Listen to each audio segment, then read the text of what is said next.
사랑과 마음 상담센터에서 보내드리는 이른 아침 햇살 받기 프로그램입니다. 이 시간 하나님의 말씀을 통해 마음 치료가 이루어져 믿음의 안위함을 누리시는 시간 되시길 바랍니다.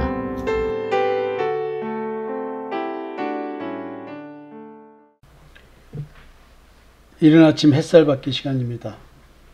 어제는 하나님께 발등 찍히는 사람들이 그렇게 믿었던 하나님께서 왜 나한테 이렇게 이러시는가 라는 의문이 드는 우리 삶의 현실적인 신앙, 왜 그러는지 성경적 이유를 좀 살펴봤습니다.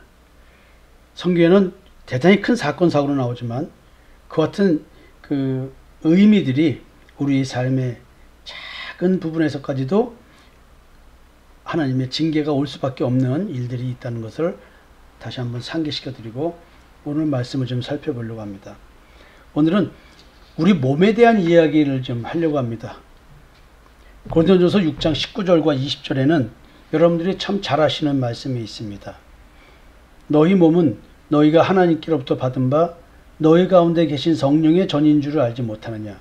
너희는 너희의 것이 아니라 값으로 산 것이 되었으니 그런즉 너희 몸으로 하나님께 영광을 돌리라. 자, 그러면 지금 현재 몸의 주인이 누구인가라는 질문을 할 수밖에 없죠. 여러분은 내 몸이라고 말하죠. 그러나 성경은 내 몸은 하나님의 소유라고 말하고 있습니다. 왜 하나님 것이라고 말하고 있나요? 하나님께서 값을 치르고 나를 샀기 때문에 그렇다고 합니다. 그러니까 예수 그리스도의 십자가의 대속의 은총을 내 마음과 양심으로 체험해보지 못한 사람은 이런 말들은 행위적 신앙을 하는 데 쓰일 뿐이지 실질적으로 양심으로 하나님을 섬기는 것과 연관돼서 이 말을 해석할 수가 없습니다. 하나님께서 어떤 값을 치르고 나를 샀냐고요? 내 몸을 샀냐고요? 내 몸에는 마음과 양심, 내 영혼이 다 포함되어 있는 얘기겠죠? 그런데 고린도전서 6장 14절에 하나님이 주를 다시 살리셨고 또한 그의 권능으로 우리를 다시 살리시리라. 주를 살리셨다는 말 속에는 십자가의 죽음 그리고 무덤에서의 부활이 포함되어 있죠. 예수님이 나 대신 죄값을 치르신 것입니다. 율법에서는 우리가 죄를 지었을 때에 희생의 대속제물을 짐승으로 기타 다른 걸로 드리죠. 그 개념은 바로 예수 그리스도의 십자가의 대속의 은총을 깨닫게 하기 위한 예표적 의미로서 또 상징적 의미로서 그림자로서 주어진 이야기입니다. 그렇다고 한다면 우리는 지금 내 몸을 누가 움직이고 있습니까? 내가 움직이고 있습니다. 이 말은 뭐냐면 하나님께서 자기 소유인 몸을 나에게 위탁 관리하도록 주셨다는 것이죠. 왜 나한테 이 몸을 위탁하셨을 거예요? 어디에 쓰라고? 지금 내가 관리하고 있는 몸은 어떤 기능, 즉 어떤 역할을 수행하고 있습니까? 오늘 읽어드린 본문에는 성령이 거하시는 성전, 즉 성령의 전의 기능을 역할하는 것입니다. 자, 여러분, 여기서 굉장히 중요한 얘기가 있죠. 십자가의 증인의 삶, 땅 끝까지서 증인되는 삶, 복음 전도의 삶. 여기서요, 놓치지 말아야 할 것이 이것입니다. 내 몸은 복음 전도의 삶에 헌신하고 있는데 내가 하나님의 성령의 전이 아니면 내가 미혹된 신앙생활을 하고 있는 거겠죠. 굉장히 어려운 표현입니다. 내가 관리하고 있는 몸으로 내가 할 일이 지금 뭐라고 말하고 있습니까? 하나님께 영광을 돌리는 일을 해요. 하나님께 영광을 돌리는 일이 무엇일까요? 내가 하나님의 성전, 즉 성령이 거하시는 성전으로서 오늘 삶을 살고 있다면 나는 하나님께 영광을 돌리는 일을 하고 살고 있습니다. 여기서 일이라고 하는 것이 분명히 우리는 어떤 생각을 했냐면 교회적 일이라고 생각할 확률이 있고요. 외형적으로 드러나는 복음 전함, 선교 활동 이런 것을 전제로 해서 생각할 것입니다. 근데 성경을 지금 가만히 보면 그거 이전에 반드시 확인 점검해야 될 것이 있습니다. 앞에서 말씀드린 것처럼 지금 내가 관리하고 있는 몸은 어떤 기능, 즉 어떤 역할을 수행하는가, 십자가의 증인의 삶을 살고 있습니까? 그러나 반드시 확인해야 될 것이 뭐냐면 내가 내 마음에 예수의 피가 뿌려져서 성령이 거하시는 성전으로 내 존재가 바뀌었느냐의 이야기입니다. 자, 이 이야기를 이사야서 61장 1절, 2절, 3절의 말씀을 가지고 한번 다시 얘기해 보도록 하겠습니다. 여호와의 신이 내게 임하셨으니, 이 말은 뭐냐면 성령께서 내 안에 내주하게 되셨으니, 주님의 형상이 잉태되었으니, 이런 말과 다른 표현이 아닙니다. 즉 내가 하나님의 성전이 됐다는 뜻이 될 수가 있죠. 주 여호와의 신이 내게 임하셨으니 이는 여호와께서 내게 기름을 부으사 가난한 자에게 아름다운 소식을 전하게 하려 하심이라. 자, 가난한 자는 누굴 말할까요? 경제적 가난한 자를 말할까요? 심령이 가난한 자겠죠. 의에 줄이고 목마른 자겠죠. 그들에게 아름다운 소식은 뭐냐면 믿음으로 부욕해 된다는 얘기와, 그리고 의에 줄이고 목마른 나에게 예수 믿는 믿음이 의를 온전히 이룬다. 즉 율법의 완성을 한 걸로 간주해 준다는 이 너무나 멋진 아름다운 소식을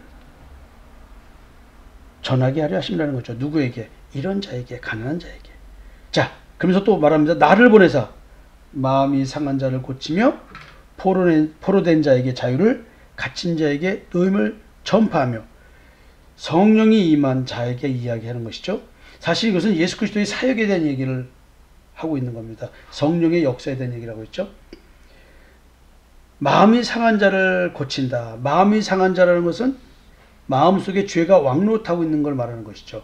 마음속에 탐심과 정욕이 가득해서 그것이 자기의 선인 줄 알고 생각하는 사람들, 그 마음을 고치시는 하나님, 상한 마음을 고치시는 하나님, 우리가 드려야 될 제물이 상한 심령이라는 것이죠.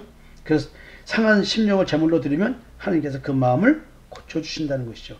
포로된 자에게 자유라는 얘기는 죄의 지배를 받는 자에게 죄의 지배에서 자유케 됨을 얘기하는 것이죠. 갇힌 자에게 노임을 전파하며, 똑같은 의미죠. 영창, 옥에 갇혀있는 것, 나올 수 없는 것, 그들에게 마귀의 집에서 노임을 받을 수 없는 그런 자에게 해방될 수 있는 그 방식, 방법, 어떻게 하면 자유를 얻고 해방을 얻느냐, 그 얘기를 전하는 것이죠. 여호와의 은혜의 해와 우리 하나님의 신원의 날을 전파하여 모든 슬픈 자를 위로되, 슬픈 자라고 하는 것은 마음이 상한 자와 포로된 자, 갇힌 자에 대한 얘기죠. 내가 나를 어찌할 수 없는 상황에 처해 있는 사람들, 겉보기 외형적인 삶의 모양으로 말했지만 이것은 내 영적인 상태에 대한 이야기입니다. 나의 마음과 양심의 상태에 대한 이야기를 하는 것입니다. 무릇 시온에서 슬퍼하는 자에게 화관을 주어 그 죄를 대신하여 실하게 기름으로 그 슬픔을 대신하여 찬송의 옷으로 그 근심을 대신하시고 그들로 의의 나무 곧 여호와의 심으신 바 그 영광을 나타낼지라 일컬음을 얻게 하려 하심이라. 하나님의 성령이 임하면 내가 앞에서 말씀드린 이런 것을 깨닫고 예수 그리스도의 이름을 부르게 되겠죠. 죄의 지배에서 해방되고 마귀 사탄의 사망 권세에서 해방되고 율법의 저주에서 해방되고자 하는 이 소망이 생기고 점점 갈망이 되겠죠. 왜? 내가 이런 흑암의 존재라는 것을 깨닫기 때문에 그렇겠죠. 그리스도의 이름을 부르는 자가 될 것입니다. 내 스스로 십자가의 죽어감의 고통을 스스로 받아들이면서 나는 죽을 수밖에 없는 존재라는 사실을 고백하면서 믿음의 의를 추구하는 자가 될 것입니다. 그들이 바로 의의 나무 곧 여호와의 심으신 바 그 영광을 나타낼 자라 일컬음을 얻게 하려 하심이라 라고 하시니까, 우리가 그렇게 의에 줄고 목마른 자고 심령이 가난해서 눈물 짓던, 부모가 없어서 고아가 됐던, 남편을 잃고 남편을 찾는 그 과부 같은 그런 우리들의 신세, 이런 것들이 예수 그리스도를 믿는 믿음으로 말미암아 싹 해결되는 것이죠.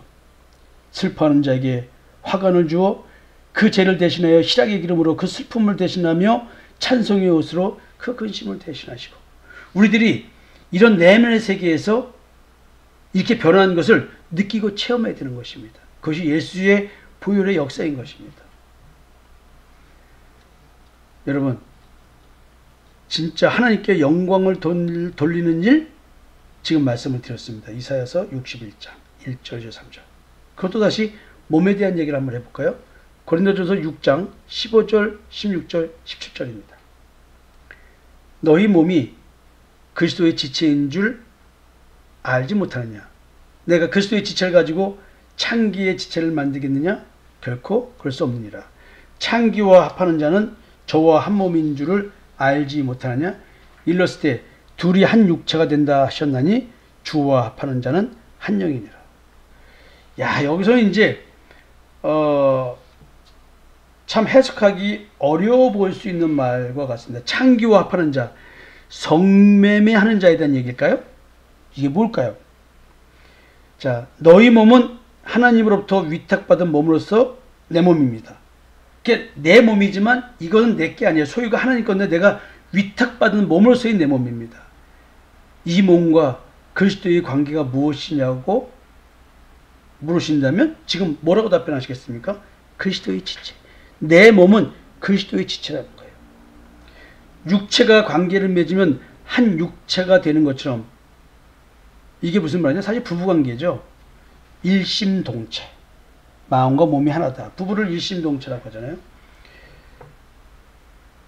여러분, 이 말을 빗대서, 인간의 그런 정서를 빗대어서 주와 합한 자는 한 영이라는 말을 합니다.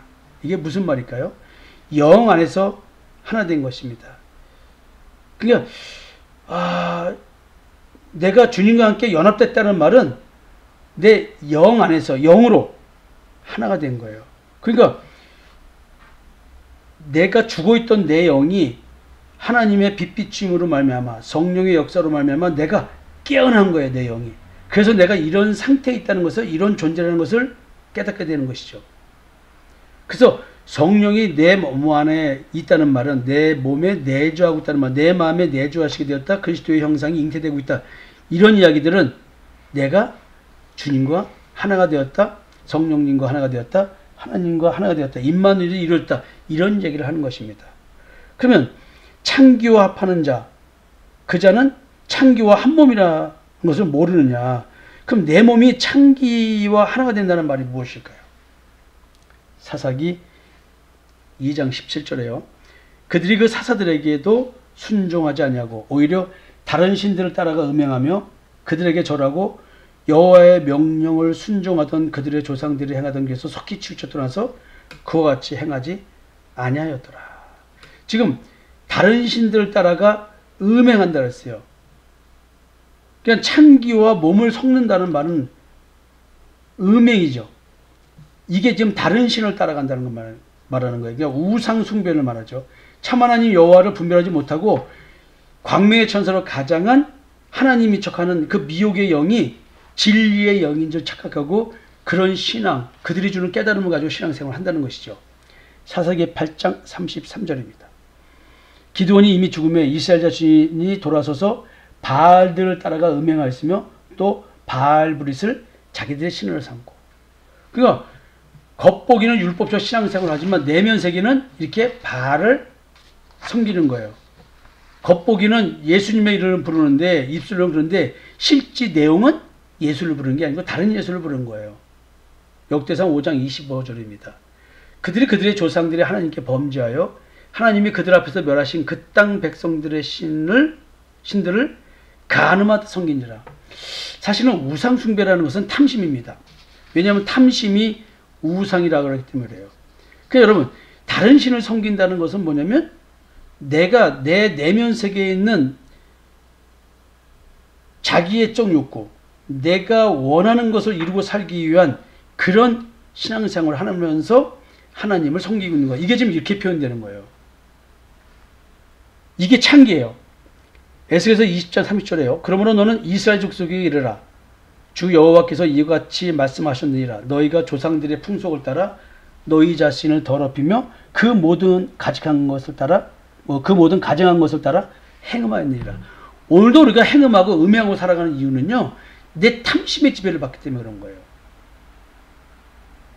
지독한 자기 결핍, 이것이 내게 있을 경우, 어릴 때부터 이것을 느꼈을 경우 이것이 나를 지배하는데 나는 이것이 나의 선이 돼서 이걸 채우려고 하는 무의식적 치료와 회복의 노력이 있는 존재라는 거예요. 따라서 여러분들이 나를 지배하는 탐심이 무엇인지, 정욕이 무엇인지를 제대로 모르면 이런 말씀들을 이해할 수가 없어요. 왜냐하면 내가 뭘 욕심내고 사냐고 이렇게 생각하기 때문에 그래요. 창기와 하나가 된다는 말의 진정한 의미가 무엇이에요? 다른 신을 섬기는 겁니다. 창기와 하나 된 것은 다른 신과 하나 된다는 것이에요. 그렇다면 내 몸에 누가 있다는 말이에요? 성령이 아닌 영, 다른 신, 진리의 영이 아닌 미혹의 영이 있다는 거예요. 데살로니가 후서 2장 4절에 저는 대적하는 자라 범사에 일컫는 하나님이라 숭배함을 받는 자 위에 뛰어나 자존하여 하나님 성전에 앉아 자기를 보여 하나님이라 하나니라. 지금요 내 마음의 성전에서 자기가 하나님이라고 속이고 있어요. 여러분들 이게 분별이 안 되면 엄청난 신앙적 문제를 일으킵니다. 우리 교회가 영적으로 무서운 교회는 이걸 분별해서 가르쳐주기 때문에 무서운 교회입니다. 눈에 보이는 현상 가지고 분별하는 게 아닙니다. 내면 세계를 분별하는 것입니다. 여러분들 자기 존재를 말하는 그 자기에게 영향을 미치는 영성에 대한 얘기를 하는 교회가 우리 교회인 것입니다.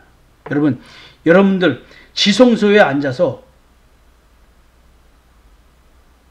내가 하나님이야 라고 나를 속이는데 나는 행위를 바르게 함으로써 행위를 기독교적 가치에 맞게끔 행동함으로써 내 마음이 진실되다고 느끼는 이 착각, 내가 하나님을 위해서 열심히 살아야지 한 이 내 내면의 이런 그 의지적 결단이 마치 하나님 앞에 굉장히 바른 의로운 자처럼 행동하고 살아가는 것. 그래서 내가 올바른 신앙이라고 착각하고 살아가는 것.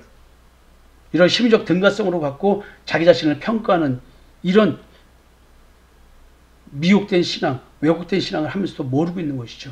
여러분, 오늘 설교와 다음 설교를 이 얘기를 이어서 할 건데요. 여러분들이 이것에 대해서 제대로 깨닫고 자기 영분별이 이루어졌으면 좋겠습니다. 여러분, 오늘도 여러분들 마음과 양심에서 여러분들을 지배하는 자칭 하나님이라고 하는 자가 하나님의 성전에서 역사하고 있는데 결국 그렇다고 한다면 여러분들은 성령이 거하시는 성전으로서 오늘 그 몸이 역할을 하고 살아야 되는데 겉보기는 그 역할을 하고 있으나 내 마음속은 거짓 영의 역사하니 여러분들은 더욱더 심판을 받고 하나님을 믿었지만 믿는 도끼에 발등 찍히는 일이 발생하는 것입니다. 여러분, 오늘 자기 자신을 돌아보는 하루가 되었으면 좋겠습니다. 감사합니다.